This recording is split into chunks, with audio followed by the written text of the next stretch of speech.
విజయవాడలోని సిఐడి కార్యాలయానికి టీడీపీ అధినేత చంద్రబాబు వెళ్లారు. జనవరి 13వ తేదీ తాడేపల్లి సిఐడి ఆఫీస్కు వెళ్లిన ఆయన ఈ సందర్భంగా అధికారులను కలిసి ఇసుక పాలసీ కేసులో ముందస్తు బెయిల్ ష్యూరిటీని సమర్పించారు.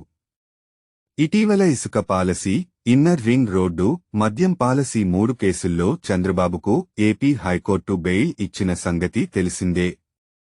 వారం రోజుల్లో దర్యాప్తు అధికారి ఎదుట హాజరై పూచీకత్తు సమర్పించాలని న్యాయస్థానం చంద్రబాబు ఆదేశించింది. ఈ క్రమంలో ఆయన సిఐడి కార్యాలయానికి వెళ్లి పూచీకత్తు ఇచ్చారు.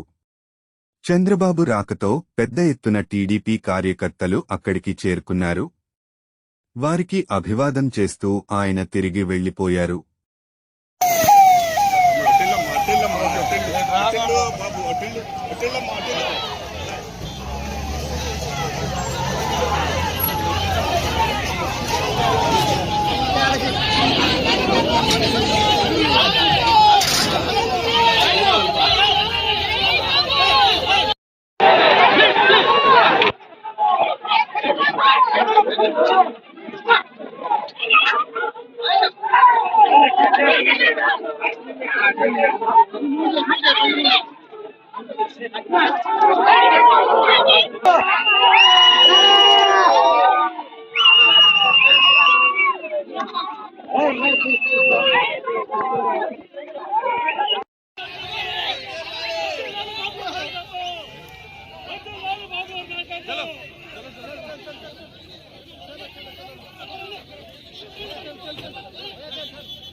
చంద్రబాబు సెప్టెంబర్ 9వ తేదీన కేసీ కార్యాలయానికి వచ్చారు.